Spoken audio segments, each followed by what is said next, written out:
అయోధ్య గీతా జయంతి December 6, 1992.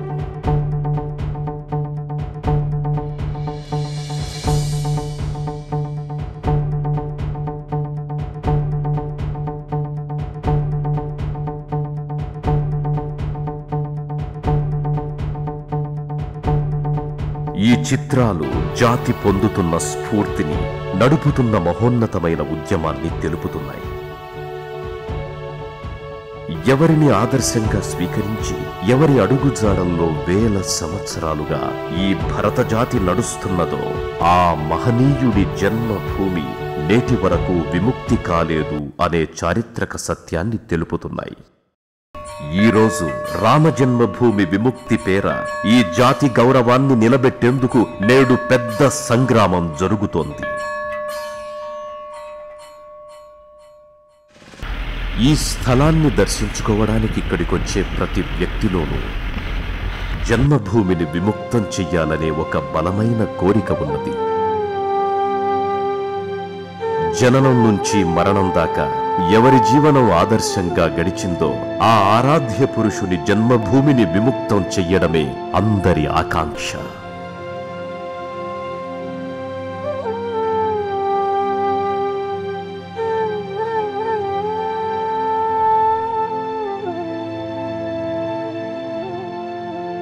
అందుకే ప్రతి వ్యక్తి ఒక ధర్మయోధుడే.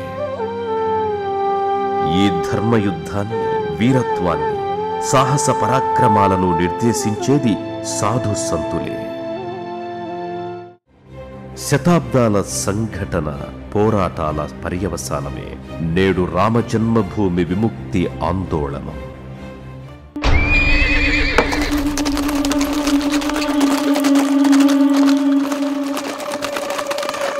ధర్మదర్శనమే మన జాతికి ఆధారంగా నిలిచింది. ఈ జాతి యొక్క తాత్విక దృష్టి, ఆలోచన సరళి ధర్మం ఆధారంగా సాగింది.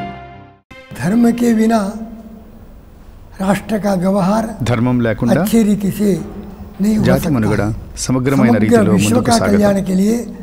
సమగ్ర విశ్వ కళ్యాణం కొరకు ధర్మం యొక్క ఆవశ్యకత ఎంతైనా ఉంది. రాష్ట్రం కూడా విశ్వంలో భాగమే. రాష్ట్ర కళ్యాణం కొరకు ధర్మం అత్యంత ఆవశ్యకము.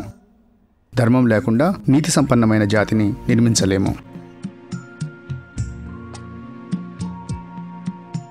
మర్యాద పురుషోత్తముడైన శ్రీరాముని ఆదర్శాలు, అహింస, సహిష్ణుత, దయలు ఇవి నేటికి ప్రసిద్ధి పొంది జాతి ఆరాధిస్తున్న ఆదర్శాలుగా ఉంటున్నాయి. రాముని ఆదర్శాలను, బుద్ధుడు, మహావీరుల సందేశాలను వ్యతిరేకించే ఒక తుఫాను భారతదేశ వాయవ్య సరిహద్దుల నుండి వీచింది.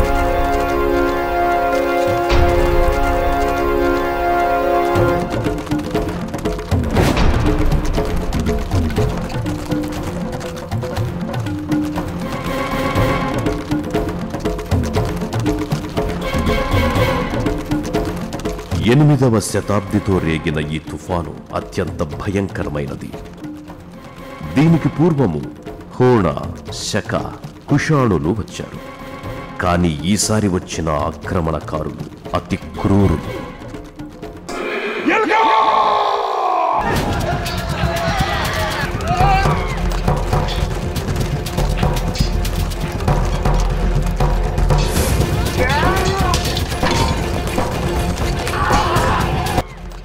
వీరి చేతుల్లోని ఖడ్గాలు, కళ్లల్లోని క్రూరత్వాన్ని ఇక్కడి వీరులు పౌరుష పరాక్రమాలతో ప్రతిఘటించారు.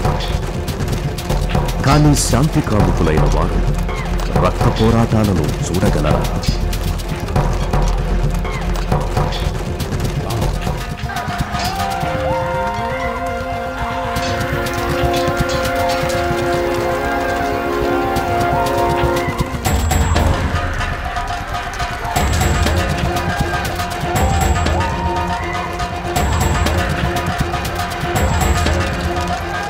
అయినా లక్షల హిందువుల ఊచకోతతో రక్తపుటేరులు ప్రవహించాయి.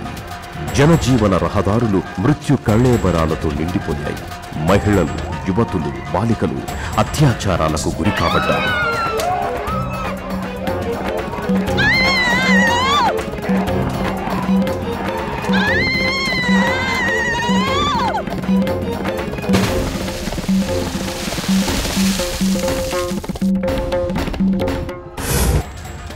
ఆక్రమణకారుల దౌర్జన్యం అసలు రంగు పూర్తిగా ఇంకా బయటపడలేదు. వీరు కేవలం రాజ్యాధికారంపై ఇచ్ఛతో రాలేదు. ఇక్కడి సంస్కృతిని నాశనం చేసి వినాశనం సృష్టిద్దామని వచ్చారు. వీరి లక్ష్యం మన జాతి సంస్కృతి చిహ్నాలుగా నిలిచిన మన మందిరాల విధ్వంసం. తన మందిరాలనే రక్షించుకోలేని జాతి దేశాన్ని ఎలా రక్షించుకుంటుంది అని వారు ప్రశ్నించినట్టయింది. సంస్కృతిని ఎలా నిలుపుకుంటారు?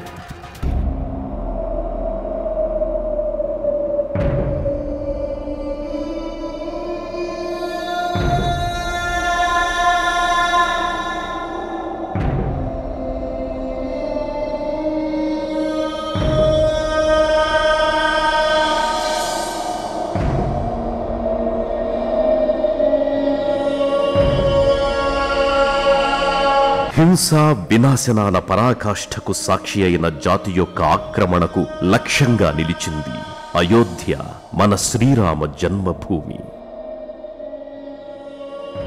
శ్రీరామ జన్మభూమిపై ఉన్న మందిరాన్ని విధ్వంసం చేసి 3 గుమ్మటాల కట్టడాన్ని నిర్మించారు. అయినా ఇది వారికి ఆరాధ్య స్థానం కాలేకపోయింది. ఎందుకంటే ఇస్లాం అందుకు అనుమతించదు కూడా. ఆ కట్టడం ఒక విదేశీయుని విజయ స్మారకంగా మాత్రమే నిలిచింది.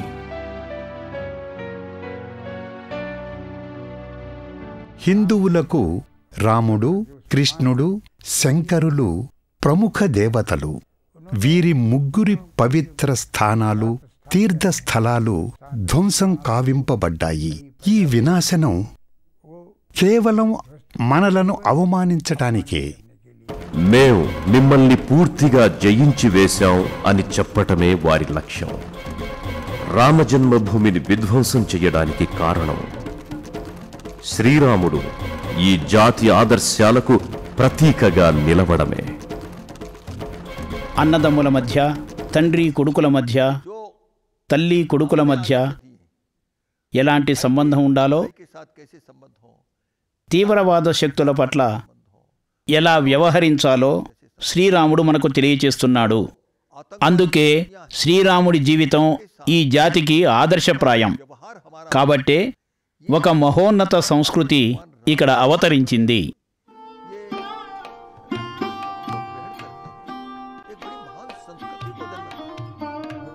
శరీరంతో ఆత్మ కలిసి ఉంటున్నట్టుగా ఈ దేశంలో శ్రీరాముడు కలిసిపోయాడు. శ్రీరామచంద్రుని ఆదర్శాలు నేటి రాజకీయ నేతలకు కూడా మార్గదర్శకాలే. వాటిని నేడు స్వీకరిస్తే కుల వర్గ రహితమైన ఒక భవ్యమైన శక్తివంతమైన జాతిగా మనం రూపుదిద్దుకుంటాం. శ్రీరాముడు వనవాసానికి వెళ్లారంటే అది వారి తల్లిదండ్రుల ఆజ్ఞానుసారమే. వారి ఆజ్ఞ పాలనను ఆయన ధర్మంగా భావించారు. సమాజము నుండి వేరుపడ్డవారు, వనవాసులు, అస్పృశ్యులు ఇలా అందరినీ కలపటమే ఆయన తన లక్ష్యంగా భావించారు. ఈ ఆదర్శాలకు జన్మస్థలి శ్రీరామ జన్మభూమి అయోధ్యయే. ఇక్కడ నేటికీ కణకణమున శ్రీరాముడు శోభిల్లుతూనే ఉన్నాడు. ఇక్కడి సరయూ నదీ జలాల పావన స్పర్శతో ప్రతి హిందువు మోక్షానుభూతిని పొందుతాడు. ఇక్కడి వీధుల్లోని ప్రతి మందిరం భగవంతుడైన శ్రీరాముని జీవిత ఘట్టాలను, శ్రీరాముని ఆదర్శాలను మన ముందు సజీవంగా నిలుపుతాయి. శ్రీరాముని జన్మభూమిపై పరాయి వారి అధికారం చెలాయించబడింది. శ్రీరాముడు తన జన్మభూమి నుండి వేరు చేయబడ్డాడు. బాబర్ యొక్క సైన్యాధిపతి మీర్ బాకి బాబర్ పేరున అక్కడ కట్టడాన్ని నిర్మించాడు. ఒక కట్టడం నిర్మించడం వలన అది జన్మభూమి కాకుండా పోతుందా? శ్రీరామునికి ఆ భూమితో ఏ సంబంధమూ లేదనే అబద్ధం ప్రాచుర్యం పొందగలదా? కాబట్టి రామభక్తులు శ్రీరామ జన్మభూమిని విముక్తం చేయ సంకల్పించారు. మన జాతి దీనిని సంకల్పంగా స్వీకరించింది. హిందూ సమాజం ముందు శ్రీరాముడు ఆదర్శాలను నిలిపాడు. ఆ ఆదర్శాలకు గౌరవం ఇవ్వకపోతే మనలను మనం స్వతంత్రులుగా ఎప్పటికీ భావించలేము. స్వామి వివేకానంద కూడా విదేశీయ ముష్కరులు మన మందిరాలపై దాడి చేసి మన రాష్ట్రీయ సంస్కృతిని విధ్వంసం చేసే ప్రయత్నం చేశారు. మన పూర్వీకులు ఎన్నో కష్టాలను సహించి వాటిని పరిరక్షించే ప్రయత్నం చేశారు అని ఉద్బోధించారు. ఈ ఉద్దేశాల పర్యవసానంగా మన జాతీయ నేతలు సోమనాథ మందిర జీర్ణోద్ధరణ గావించారు. మన జాతి గర్వకారణ చిహ్నంగా అది వెలుగొందుతూ ఉంది. అందుకే శ్రీరామ జన్మభూమి విముక్తి మరింత ముఖ్యమైందిగా మారింది. శ్రీరాముడు ఈ యుగంలో ధర్మము, ఈశ్వరుని యొక్క రూపంగా పరిగణింపబడతాడు. ఆయన మర్యాద పురుషోత్తమునిగా మన ముందు నిలిచారు. ఆయన నడిచిన మార్గంలో మనం కూడా నడిచి కళ్యాణం సాధించవచ్చు. ఆయన నిర్మించిన కట్టడాలు నేటికి మనకు ఆరాధ్యాలే. రామసేతువు, రామేశ్వరంలోని శివలింగము రెండూ ఆయన మనకిచ్చినవే. ప్రపంచంలోని అనేక కోట్ల మంది వీటిని పూజించేవారే. శ్రీరాముడు అనుకరణీయుడు, సత్పురుషుడు. ప్రతి హృదయంలోనూ ఆయన యశోగాథ ఉన్నది. మనందరికీ పూజించదగ్గ వ్యక్తి, ఆరాధ్యుడు మన శ్రీరామచంద్రుడు.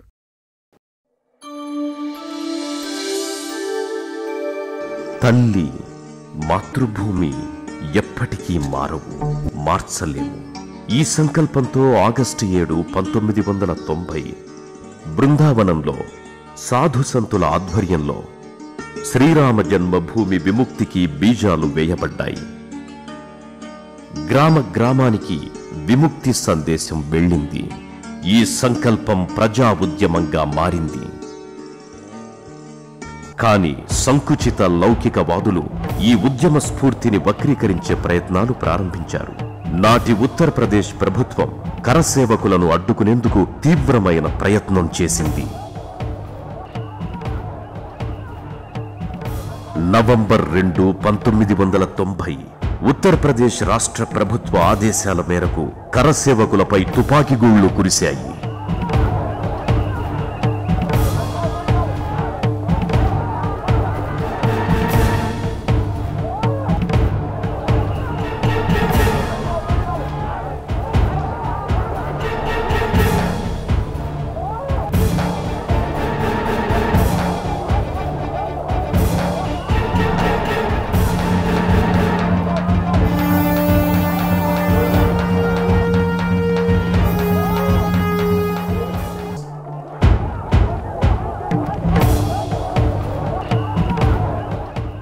బాష్పవాయు ప్రయోగాలు జరిగాయి. జలియన్ వాలాబాగ్ ఉదంతంలో జనరల్ డయ్యర్ లాగా కరసేవకులపై మారణకాండకు రాష్ట్ర ప్రభుత్వం కారణమైంది.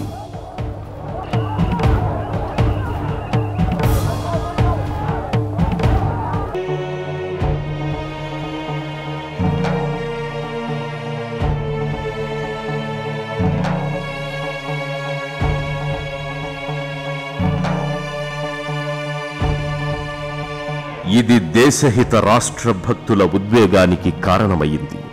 వారి విశ్వాసం ప్రజాభీష్టంగా మారి డిసెంబర్ 6, 1992 గీతా జయంతి నాడు భారతదేశం నలుమూలల నుండి వచ్చిన అసంఖ్యాక రామభక్త జనవాహినితో అయోధ్య ప్రజాస్రవంతిలోని తీర్థస్థలిగా మారింది.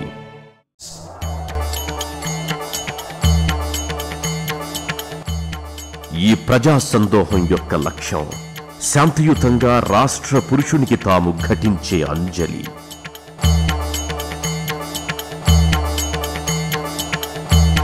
అక్కడ బాబరు కట్టించిన గుమ్మటాలు 100 సంవత్సరాల బానిసత్వానికి ప్రతీక.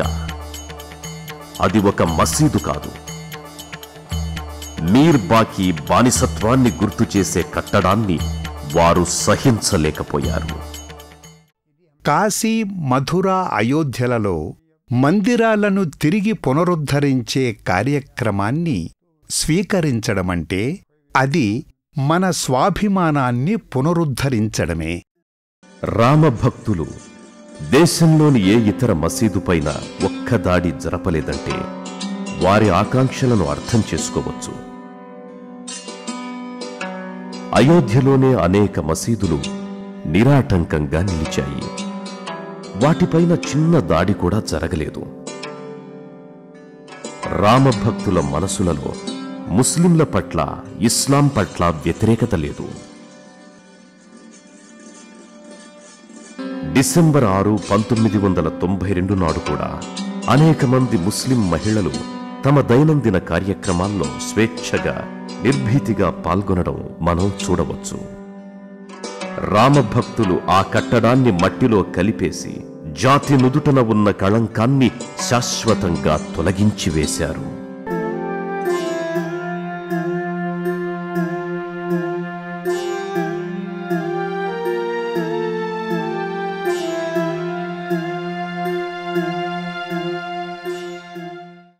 ఆ కట్టడం యొక్క దిబ్బలు, మట్టి పెళ్లలు, ధూళిలో బయటపడ్డ అవశేషాలు, ప్రతిమలు, విగ్రహాలు బాబ్రీ కట్టడ పూర్వపు వైభవ దేవాలయాన్ని ఖరారు చేశాయి. నాటి ముస్లిం చరిత్రకారుడు అబుల్ ఫజల్, ఔరంగజేబ్ మనవరాలు మీర్జా జాన్, నవలాకారుడు మీర్జా రజబలీ బేగ్ మొదలైన వారందరూ అయోధ్యలో రామజన్మభూమిలోని దేవాలయం ధ్వంసం చేసి మసీదు నిర్మాణం చేశారని రాశారు.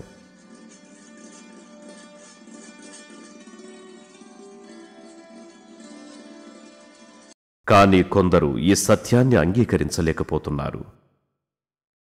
ఈ వివాదాన్ని తీర్చడానికి చాలా కాలంగా కోర్టుల్లో వాదాలు కూడా నడిచాయి. 1950లో గోపాల్ సింగ్ విశారద్ రామజన్మభూమిలో పూజకు అనుమతినివ్వాలని మొదటి దావా వేశారు.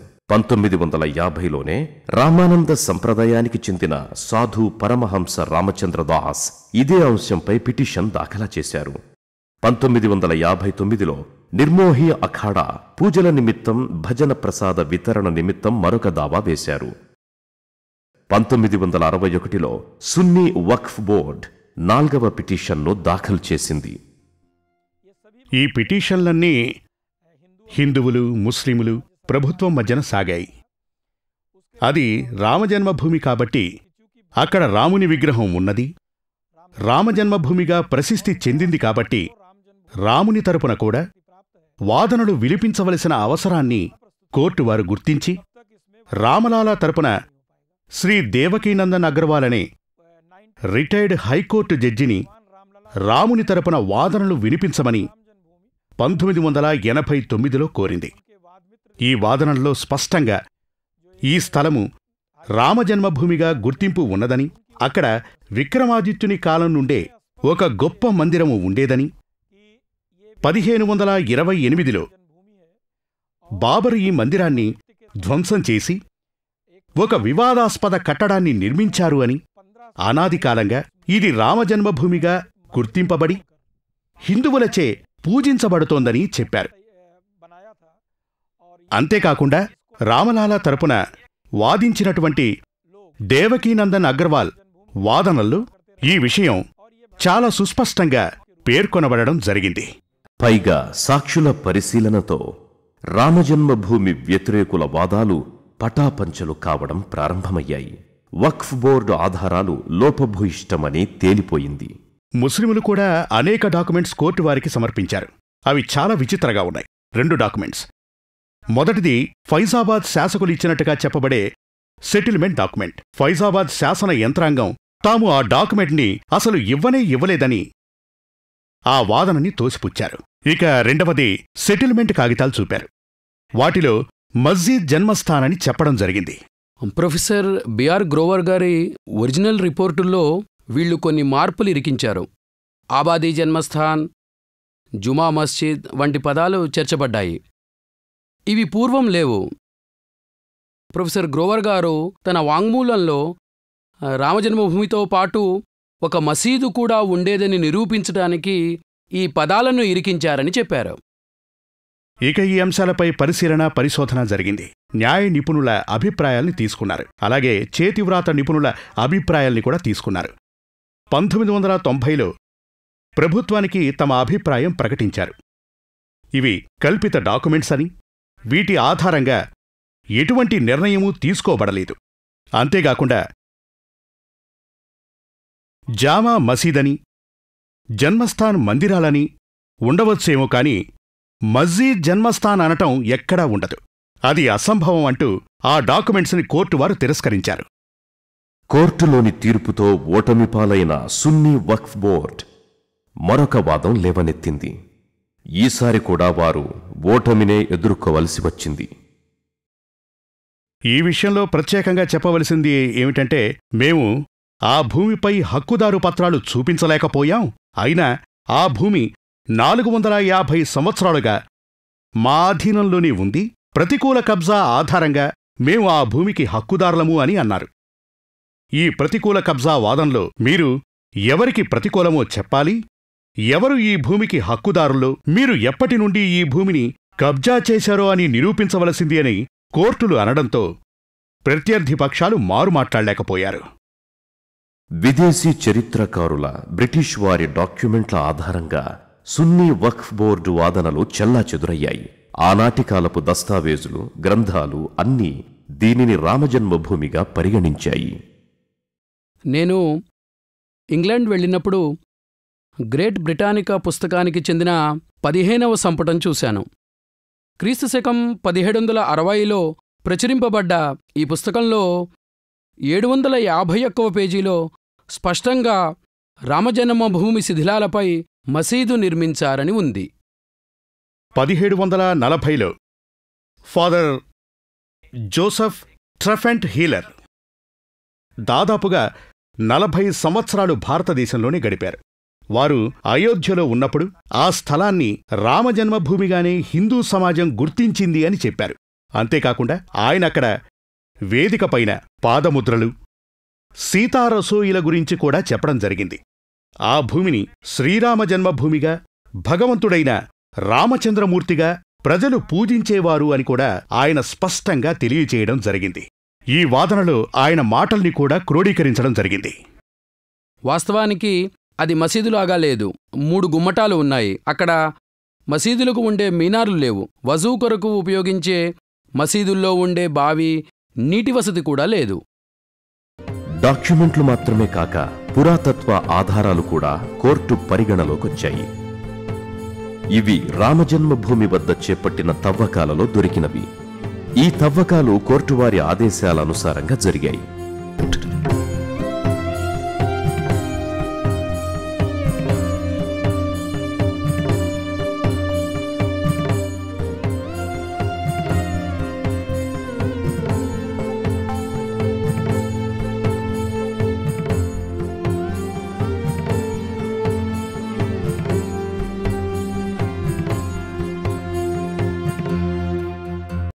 కోర్ట్ 3 ప్రధానమైన ప్రశ్నలకు జవాబులు రాబట్టదలిచింది. అక్కడ ఇంతకు పూర్వం ఏదైనా దేవాలయం ఉందా? ఆ దేవాలయాన్ని మీర్ బాకి విధ్వంసం గావించాడా? ఆ స్థలం వాస్తవంగా శ్రీరాముని జన్మస్థలమేనా? ఈ ప్రశ్నలన్నీ పురాతత్వ తవ్వకాల ద్వారా పరిష్కరింపబడ్డాయి. త్రవ్వకాలు, పరిశోధన పూర్తిగా నిష్పక్షపాతంగా నిర్వహించబడ్డాయి. మొదటగా 2 హిందూ జడ్జిలు, ఒక ముస్లిం జడ్జి ఆధ్వర్యంలో తవ్వకాలు చేపట్టారు. అదే నిష్పత్తి తవ్వకాలు జరిపే వారిలోనూ ఉంది. ఒక సమయంలో అయితే కక్షవాదులు ముస్లిం కూలీలు దొరకటం లేదని అంటే కోర్టువారు ఒక ఆర్డర్ ద్వారా ముస్లిం కూలీలను నిష్పత్తి ప్రకారం ఉంచాలని ఆదేశించడం జరిగింది. అంటే ముస్లిం కూలీలు, హిందూ కూలీలు సమాన నిష్పత్తిలో ఉండాలి అని ఈ విధంగా కోర్టువారు పారదర్శకతను చూపడం జరిగింది. ప్రొఫెసర్ ఏకే శర్మ గారు ఈ త్రవ్వకాలు మరియు పరిశోధనల్లో సలహాదారుగా వ్యవహరించారు. ఆ విషయాలు వారి మాటల్లోనే. కోర్టు ఆదేశాల ప్రకారం టోజో వికాస్ ఇంటర్నేషనల్ ఆ స్థలాన్ని రాడార్ సర్వేక్షణ చేసింది. ఈ సర్వేక్షణలో భూమి క్రింద పెద్ద పెద్ద గోడలు, స్తంభాలు బయటపడ్డాయి. ఆర్కియాలజికల్ సర్వే ఆఫ్ ఇండియా వారి ద్వారా అదే స్థలంలో త్రవ్వకాలు జరపాలని కోర్టు ఆదేశించింది. దొరికిన ఆధారాలు కోర్టు ముందు పెట్టాలని నిర్దేశించింది. త్రవ్వకాలు చాలా రోజులు జరిగాయి. అందులో ఆశ్చర్యకరంగా 1 కాదు 3 మందిరాలు వెలుగులోకి వచ్చాయి. దొరికిన ఆధారాలు, వాటిలో మొదటిది ఒక వృత్తాకార శివాలయము. బీర్బల్ సహానీ పాలియో ఇన్స్టిట్యూట్, లక్నో వారు అక్కడి ఆధారాలపై కార్బన్ డేటింగ్ చేసి అది క్రీస్తు శకం 9వ శతాబ్ది మందిరంగా గుర్తించారు. దాని ద్వారా 2వ స్థలములో ఉన్న మందిరము పెద్ద గోడలతో, సున్నపు పూతతో, విశాలమైన గోడలు మిగిలిన గోడల మధ్యగా వెడుతున్నాయి. దీనిని బట్టి 3వ మందిరము తర్వాత నిర్మింపబడ్డదిగా నిర్ధారించాము. 3వ మందిరాన్ని క్రీస్తు శకం 1228లో మొదటి మందిరాన్ని పునాదిగా చేసుకుని నిర్మించారు. క్రొత్త పునాదుల అవసరమే లేకుండినది. మొదటి మందిరం పునాదులు బలంగా ఉన్నాయి. మొదటి మందిరం స్తంభాలు మొదలగునవి 2వ మందిరము గోడలలో కనిపించాయి.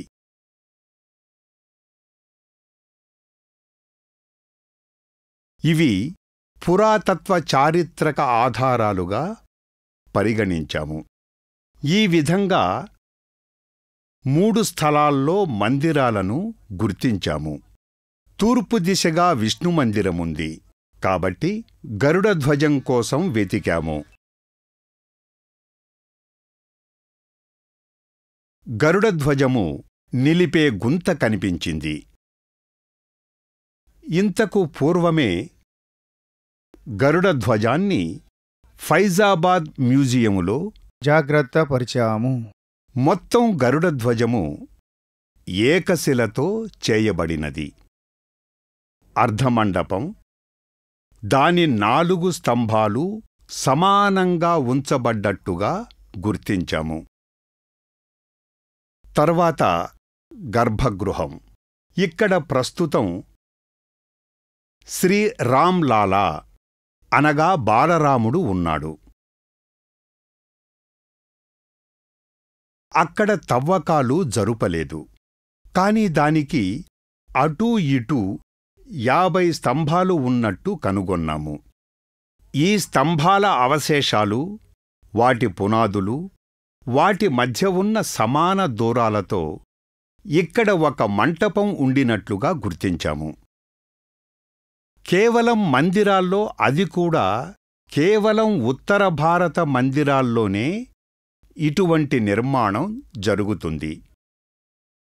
గరుడధ్వజము, గర్భగృహం, సమాన దూరాలు, అర్ధమండపం, ఇరువైపులా మహామండపం, ఇలా దొరికిన సాక్ష్యాలను ఆర్కియలాజికల్ సర్వే ఆఫ్ ఇండియా వారి ద్వారా సేకరించాము.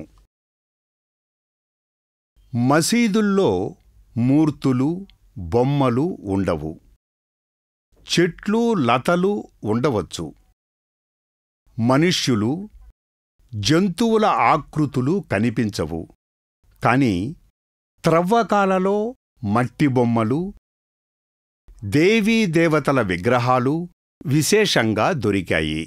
ఇవి సాధారణ మసీదుల్లో కనిపించవు కదా. మసీదుల్లో ఘటపల్లవాలు, మకర సోపానాలు ఉండవు. ఈ ప్రమాణాలను బట్టి అక్కడ మందిరం ఉండేదని, దానిని ధ్వంసం చేసి ఒక మసీదు నిర్మాణం చేశారని నిర్ధారణకు వచ్చాము. కొన్ని వస్తువులు మసీదు గోడల నుండి కూడా లభ్యమైనాయి. బాబ్రీ గుమ్మటానికి తనవైన పునాదులు లేవు. మందిరం గోడలపైననే గుమ్మటం గోడలు నిర్మింపబడ్డాయి.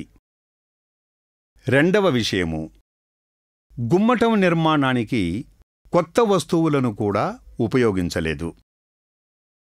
మందిరములో ఉన్న అవశేషాలతో గుమ్మటాలు కట్టారు. గుమ్మటాల నిర్మాణపు ఇటుకలు, మందిర నిర్మాణపు ఇటుకలు ఒకే విధంగా ఉన్నాయి. మందిర స్తంభాలను విరగగొట్టినట్లు అవశేషాలు స్పష్టంగా తెలిపాయి. ఈ మొత్తం స్థలాన్ని చూస్తే మొదటి నుండి చివరి వరకు ధార్మిక స్థలంగానే ఉంది. క్రింది నుండి పై వరకు మసీదుగా చెబుతున్న గోడలలో అన్ని ధార్మిక వస్తువులు, మందిర అవశేషాలు బయటపడ్డాయి. ప్రజలు దీనిని రామమందిరముగా భావించారు. రామమందిర అవశేషాలు లభించాయి. అందుచేత నిస్సందేహంగా ఇది రామజన్మభూమియే. ఈ భూమి ప్రజల ధార్మిక భావాలకు కేంద్రం. ఇటువంటి ధార్మిక భావాలను ఎవరూ ప్రశ్నించకూడదు. ఇది సుప్రీంకోర్టు అభిప్రాయం కూడా. दे सकता, ये हमारे उच्चतम न्यायालय का भी मानना है. ఇవన్నీ ఈ విధంగా ఉన్నప్పటికీ ఒక వ్యక్తి దీనిని అంగీకరించడానికి సిద్ధంగా లేరు. ప్రత్యర్థి పక్షాలు ఎన్నో తప్పుడు సాక్ష్యాలను, దోషభూయిష్ట వాదాలను కోర్టు ముందు నిలిపినప్పటికీ సత్య ప్రమాణం ముందు అవన్నీ వీగిపోయాయి. బాబ్రీ మసీదు గోడల్లో దొరికిన శిలాశాసనాలు అందుకు ప్రత్యక్ష సాక్ష్యం. ప్రసిద్ధ శిలాశాసనకారులు డాక్టర్ శ్రీ కెవి రమేష్ గారేమంటున్నారంటే, ఈ శాసనలిపి భాష గురించి చెప్పాలి అంటే మేము మొదట శాసనలిపిని, భాషను పూర్తిగా పరిశీలించి చూశాం. పురాతత్వ ఆధారాల ప్రకారం ఆ శాసనాన్ని క్రీస్తు శకం దాదాపుగా 11వ శతాబ్దపు ఆనవాలుగా మేం నిర్ధారించడం జరిగింది. భాషా ప్రయోగం కాని, శాసన లిపి కూడా ఆ కాలం నాటిదే. ఇంకా చెప్పాలి అంటే మరొక శతాబ్దంలో దీనిని అనుకరించడం సాధ్యం కాదు, అనుకరించలేరు కూడా. తద్భ్రాతృజో జగతి మేఘసుతశ్రుతాద్యః శ్రీమాన్ అభూద్ అనయ చంద్రపదాభిలక్ష్యః గోవిందచంద్రధరణీంద్ర గురుప్రసాదాత్ సాకేతమండలపతిత్వమలాభియేన. ఈ శిలాశాసనంలోని కీలకమైనటువంటి సాక్ష్యాలు అయోధ్యను నిర్ధారించాయి. సాకేతము, అయోధ్య నామాలతో పాటు అతి ముఖ్యమైన విష్ణుహరి దేవాలయ వర్ణన ఈ శిలాశాసనంలో మాకు లభించాయి. శ్రీ సిపి ఠాగూర్ గారు అయోధ్య మహత్వం అనే గ్రంథంలోని కొన్ని కాగితాలు జిరాక్స్ చేసి మాకు పంపించడం జరిగింది. వాటిలో అయోధ్యలోని 9 విష్ణు దేవాలయాల వర్ణన రాసి ఉంది. కాని నేడు 8 దేవాలయాలే మనకు కనిపిస్తున్నాయి. కాబట్టి దీనిని 9వ దేవాలయంగా గుర్తించడం జరిగింది. ఇంకా అనేక శిలాశాసనాలను మసీదు నిర్మాణంలో ఉపయోగించారు. టంకోత్ఖాత విశాల శైల శిఖర శ్రేణీ శిలా సంహతి వ్యూహైర్విష్ణుహరైర్హిరణ్యకలశ శ్రీసుందరం మందిరం పూర్వైరప్యకృతం కృతం నృపతిభిర్యేనేదమత్యద్భుతం సంసారార్ణవ శీఘ్రలంఘనలఘూ పాదాంధ్యాధ్యాయత. ఈ శిలాశాసనంలో దేవాలయ నిర్మాణ వర్ణన ఉంది.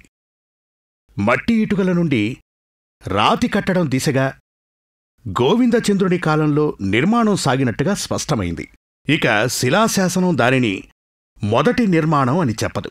దొరికిన శిలాశాసన శ్లోకాల నుండి ఇటుక మందిరం నుండి రాతి కట్టడముగా మార్చబడినది అని గుర్తించాం. ఇక 11వ శతాబ్దంలో భారతదేశం మొత్తంలోనూ ఇటుక నిర్మాణాలు రాతి కట్టడాలుగా మార్చబడ్డాయి. కాబట్టి అక్కడ 11వ శతాబ్దపు పూర్వం నాటి మందిరపు ఆనవాళ్లు దొరికినట్టుగా మేం గుర్తించడం జరిగింది.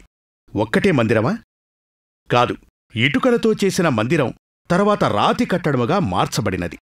కాబట్టి మాకు దొరికినటువంటి అవశేషాలు ఆధారాలు అన్నీ విష్ణుహరి దేవాలయాల ఆధారాలే.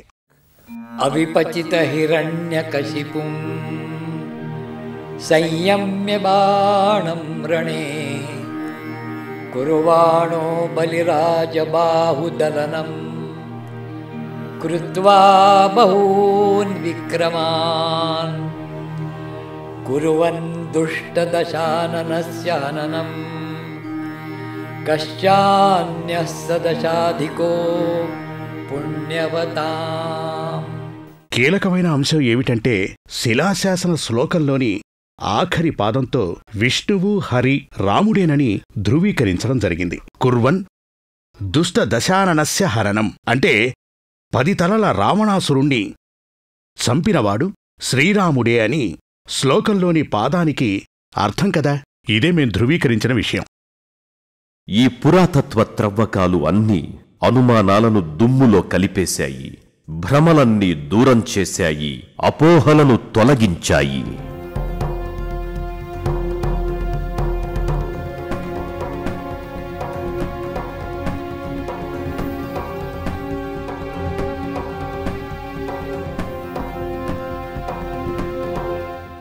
హషీం అన్సారీ ఈ వివాదాన్ని కోర్టుకు తీసుకువెళ్లిన వ్యక్తికి ఈ వాస్తవం ముందుగానే తెలుసు.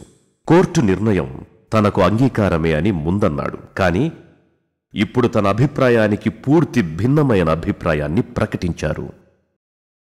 చూడండి, స్వాతంత్రంకు పూర్వము మసీదు ఉన్నది. ఇప్పుడక్కడ మసీదు మాత్రమే ఉండాలి. మరొక నిర్ణయం మేము అంగీకరించము. మసీదు కన్నా ముందు రామమందిరం ఉండేది అన్నది పక్కా తప్పు. జఫర్యాబ్ జిలానీ అభిప్రాయం కూడా అందుకు భిన్నం కాదు. ఈయన కొన్నిసార్లు అడ్వకేట్లాగా, మరికొన్నిసార్లు రాజకీయ నాయకుడిలాగా మాట్లాడతారు. కోర్టు తీర్పు వచ్చిన తర్వాత ఆలోచిద్దాం. కోర్టు తీర్పు వచ్చింది. హషీం అన్సారీ కాని జిలానీ కాని తమ మాట మీద నిలబడలేదు. మాట ఇచ్చి నిలుపనివాడు మనిషి కాడు అని శ్రీ గురుగ్రంథ సాహెబ్ అంటుంది. కోర్టువారు ఆ స్థలాన్ని రామజన్మభూమి అని తేల్చి తీర్పునివ్వటం జరిగింది. ఇంతటితో ఆ వివాదం ముగిసిపోయినట్లే. ఇప్పుడు ఆ తీర్పును వ్యతిరేకిస్తూ ముస్లిములు కోర్టును అలాగే దేశాన్ని కూడా బలహీనపరిచే పనులు ఎట్టి పరిస్థితుల్లోనూ చేయకూడదు. మరి జిలానీ వంటి వారు ఈ విషయాన్ని ఎందుకు అంగీకరించడం లేదు? జాగ్రత్తగా గమనిస్తే వారి భయాలు మనకు తెలుస్తాయి. మీకు 33 కోట్ల దేవతలు ఉన్నాయి. మాకేం తెలుసు ఎక్కడ ఏ దేవత ఉందో? అట్లా చూసినట్లయితే మాకు మస్జిద్లే ఉండవు. ఒకటే మాట మీద ఉన్నట్లయితే మేం కూడా ముస్లింల వైపు నుండి ఆలోచిస్తాం. కానీ ఈ జాతి ఎవరి పట్ల వ్యతిరేకత, దురభిప్రాయాన్ని కలిగి ఉండదు. కాబట్టి 33 కోట్ల దేవతలను గురించి భయము అనావశ్యకము, అనాధారితం. ప్రశ్న కేవలం రామజన్మభూమిదే. వాస్తవానికి ఈ రోజుకి అనేక మసీదుల కింద దేవాలయ అవశేషాలు అనేకం ఉన్నాయి. మీకు తెలుసు, కుతుబ్ మినార్ వద్ద కౌవత్ ఉల్ ఇస్లాం అనే మసీదు ఉంది. ఇస్లాం శక్తి అని దాని అర్థం. కుతుబుద్దీన్ ఐబక్ దీనిని నిర్మించాడు. అక్కడ చూస్తే హిందూ మందిర స్తంభాలు, మూర్తులు, చిత్రాలు అన్నీ కనిపిస్తాయి. స్పష్టంగా తేటతెల్లపరుస్తాయి. వారు గర్వంగా, చూడండి, దేవాలయాలు ధ్వంసం చేసి మసీదులు నిర్మించాం అని చెప్పుకుంటారు. ఈ మసీదు ముఖద్వారంపై అరబ్బీ భాషలో 27 హిందూ, జైన్ మందిరాలు ధ్వంసం చేసి ఈ మసీదు నిర్మాణం కావించారు అని వ్రాసి ఉంది. ఢిల్లీవాలా అనే ఆనాటి నాణాలు 20 లక్షలు ప్రతి మందిరంలో ఖర్చు చేయబడే వాటిని ఈ మసీదు నిర్మాణంలో ఉపయోగించారు. నవజీవన్ పత్రికలో మహాత్మాగాంధీ శారీరక శక్తితో ఇతరుల దేవాలయాలను ఆక్రమించడం రాక్షసత్వమే అని రాశారు. ఒక హిందువు తన దేవాలయ ధ్వంసం, ఆపైన మసీదు నిర్మాణాన్ని సహించలేడు అని అన్నారు. ఇటువంటి చిహ్నాలు ఆధ్యాత్మిక బానిసత్వమే. ప్రతి జాతి, ప్రతి దేశం అటువంటి చిహ్నాలను తొలగించ పూనుకుంటాయి. ఇదే దేశభక్తికి మూలాధారం. భారతదేశం బానిసత్వంలో ఉన్నప్పుడు ఢిల్లీలో 5వ ఎడ్వర్డ్ మహారాజు, విక్టోరియా మహారాణుల విగ్రహాలు ఉండేవి. ఇప్పుడు వాటిని తొలగించి మ్యూజియంలో చేర్చాం. ఎందుకు? అవి జాతి బానిసత్వ చిహ్నాలు కాబట్టి. ఇవాళ ఒక భవ్యమైన మందిర నిర్మాణం శ్రీరామ జన్మభూమిలో జరగాలి. సమయం ఆసన్నమైంది. మర్యాద పురుషోత్తముని జీవితం, ఆదర్శాలు, ఆశయాలు, ఆచరణ అన్నీ ఈ జాతిని ఉన్నత దశలోనికి తీసుకువెళ్ళాలి. ఈ మందిరం ప్రేమ, శాంతి, కరుణలు సమస్త మానవాళికి అందిస్తుంది.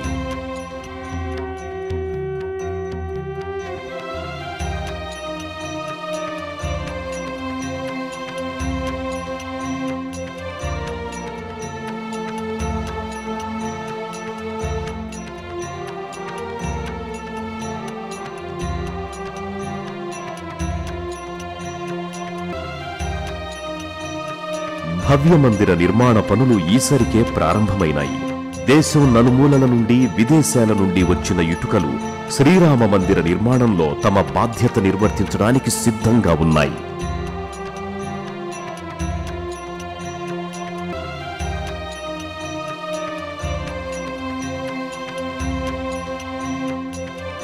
కానీ అదే సమయంలో రామభక్తులు కోర్టు నిర్ణయానికి కట్టుబడి ఉంటూ ఇరుపక్షాల మధ్య స్నేహపూరిత వాతావరణాన్ని కోరుకుంటున్నారు. రాష్ట్రహితము, జాతిహితము మనకు అత్యంత ముఖ్యము. దాని తరువాతే మరేదైనా. రామమందిర నిర్మాణం ద్వారా మాత్రమే అది సాధ్యం అని భావిస్తారు. ఇరుపక్షాలకి నా సలహా ఏంటంటే, రామ్ మందిరము కోట్లాది హిందువుల యొక్క విశ్వాసాల కేంద్రము. నేనొక ప్రశ్న వేస్తాను, రామ్ మందిరము అయోధ్యలో కాకుంటే కరాచీలో కడతారా? కానీ రామజన్మభూమి వ్యతిరేకులు దీనిని అంగీకరించడం లేదు. వారు అక్కడ మసీదునే కోరుకుంటున్నారు. జిన్నా మొండితనం మూలంగా పాకిస్తాన్ పుట్టింది. అయినప్పటికీ భారతదేశం లౌకిక రాజ్యంగా ఉద్భవించింది. కాంగ్రెస్ ప్రవక్త శ్రీ రషీద్ అల్వి కూడా హిందువుల వల్లనే ఇక్కడ లౌకిక రాజ్యం ఉన్నది అని అంగీకరిస్తారు. బాబ్రీ మసీదు కట్టాలనే కోరికను వదులుకోవాలి. మరి ఈ సమస్యకు పరిష్కారం ఏమిటి? కోర్టు తీర్పులే ఆఖరి అంశమా? దేశం ఈ స్థితికొచ్చి ఆగిపోతుందా? ఆఖరి నిర్ణయం కోర్టులు తెలపగానే అందరూ సమ్మతించి స్వాగతిస్తారా? ఇవన్నీ మనం భవిష్యత్ తరాల మీద భారం వేయాలనుకుంటున్నాం. మనం ఎవరి దృష్టిలోనూ చెడ్డవారిగా ఉండడానికి ఇష్టపడం. అందుకని మనం ఈ అంశాన్ని పక్కన పెట్టివేసి భవిష్యత్తుకు వదిలేద్దామని అనుకుంటుంటాం. కానీ ఇది అన్యాయం. ఒక పరిష్కారం కనుగొనలేకపోవటం అన్యాయం. ఎప్పుడో ఒకప్పుడు భవిష్యత్ తరాలు ఈ ప్రశ్నకు సమాధానం కనుక్కోవాల్సిందే. అందుకని ఇప్పుడే నిర్ణయం తీసుకోవాలి. నిర్ణయాన్ని చక్కగా అమలుపరచాలి. 1993లో భారత ప్రభుత్వం ఒక శ్వేతపత్రాన్ని విడుదల చేసింది. అందులో ఒకవేళ ఆ వివాద స్థలం రామజన్మభూమి అని నిర్ధారింపబడితే అది హిందువులకు అప్పగింపబడుతుంది అని ఉంది. లక్నో హైకోర్టు బెంచ్ రామజన్మభూమి అంశంపై తన తీర్పును ప్రకటించడం ఒక ముఖ్య పరిణామం. అనేక మంది వాదులు, ప్రతివాదులు ఈ కేసులో ఉన్నప్పటికీ ఈ కేసులో 3 అంశాలను అతి ముఖ్యమైనవిగా కోర్టు పరిగణించింది. ఆ వివాదాస్పద కట్టడం ఒక మసీదా? అది ఎప్పుడు నిర్మింపబడింది? ఎవరు నిర్మించారు? ఆ కట్టడాన్ని ఒక హిందూ దేవాలయ అవశేషాలపై నిర్మించారా? ఆ స్థలం నిజంగానే శ్రీరాముని జన్మస్థలమా? Justice SV Khan, justice DB Sharma, justice Sudhir Agarwal గార్లతో కూడిన హైకోర్టు ధర్మాసనం ఆ కట్టడాన్ని బాబర్ నిర్మించాడని తీర్పునిచ్చింది. కానీ ఇస్లాం మత విశ్వాసాలకు వ్యతిరేకంగా అది నిర్మింపబడ్డది. అందుచే అది మసీదుగా కనిపించదు. మసీదని పరిగణించలేము అని అభిప్రాయపడ్డారు. అక్కడ ఉన్న ఒక హిందూ దేవాలయాన్ని ధ్వంసం చేసి వివాదాస్పద కట్టడాన్ని నిర్మించారు అని ధృవీకరించారు. భారత పురాతత్వ సంస్థ వారు ఆ స్థలంలోనే విశేష పరిశోధనలు, తవ్వకాల అనంతరం అక్కడ ఒక భవ్యమైన హిందూ దేవాలయం ఉండినది అని తేల్చారు. ఆఖరికి అతి ముఖ్యమైన ప్రశ్న, ఆ స్థలం నిజంగా రాముని జన్మభూమియేనా? హైకోర్టు ధర్మాసనంలోని 3 జడ్జిలు అయోధ్యలోని ఆ స్థలం వాస్తవంగా శ్రీరామ జన్మభూమి అని ఏకగ్రీవంగా తీర్పు చెప్పారు. కోర్టు ఆధారాలు, ఆదేశాలకు అనుగుణంగా, జాతి ఆకాంక్షలకు ప్రతిరూపంగా, మానవాళికి, ప్రపంచ దేశాలకు ఆదర్శంగా అక్కడ రాముడి మందిర నిర్మాణం జరగడం ఒక చక్కటి సందేశం, శాంతి సౌభ్రాతృత్వాలకు చిహ్నం. అంతా రామమయం